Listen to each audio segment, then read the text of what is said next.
So this week, since we don't have much video because Valerie and I were taking a few days off for our anniversary, I wanted to explain a little bit about how our house churches work. This is a little bit of the liturgy that we go through, and we focus on three things: a time of worship, of praise, and then we have a study of the Word. And then finally at the end, if anyone has any questions, they're welcome to ask on the lesson, or if anyone wants to add anything.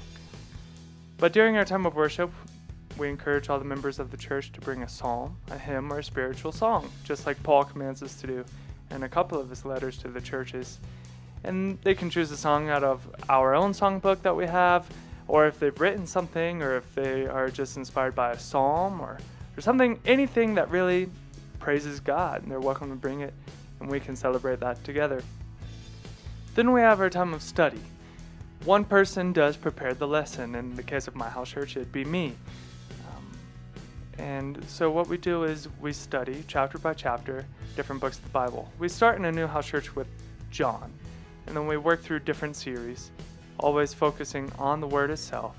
And right now in my house church, we're in Genesis. We're about to start chapter 33, so we're only a little halfway through. Then as I said, at the end we have a time for questions. Usually a house church has 5 or 6 people, which is a good number because we find that generates a lot of community, and it really allows us to be intimately studying together. Everyone's pretty happy with that.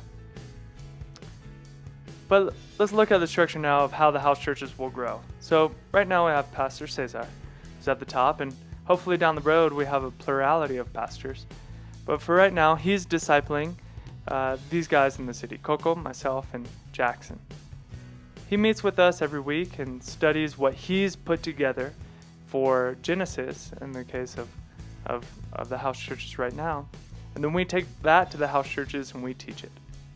That way he's spending most of the time studying, and we're getting kind of the boiled down essence, so that way we can take the truth to the house church. We're not skewing any of the doctrine, skewing any of the teaching, but it allows us to also give it our own flavor. We're not just putting a video on or being robots repeating word for word what he says. Then the idea is that we have our own disciples, and right now Coco is discipling 3 guys. I'm discipling Max and Renato, and Jackson is discipling a new guy. And the hope is that they teach in their own house churches. Look, we can't wait around on everyone to get a seminary degree or wait around on everyone to be called to be a pastor. But we can ensure that they're getting healthy teaching and that they're sharing that healthy teaching with their churches. So it's important for us to disciple them as Pastor Cesar is discipling us. And that way we're teaching their house churches, but allowing them to teach it through discipleship. Then eventually the hope is that one of the guys, in this case, let's say it's me, will go to another city in Peru and start the whole process over there. Starting with one house church, raising up a disciple through there, turning in the house church to him, or having him go and plant another house church, discipling him.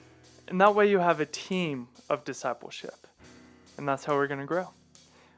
We try and keep it as biblical as we can, and that should be the goal really of any Christian.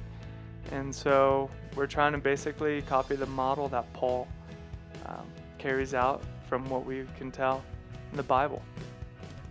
So it's a really exciting time now. Each week we're also going and doing evangelism. And this is how we grow. So now you know a little bit more about how our house churches work.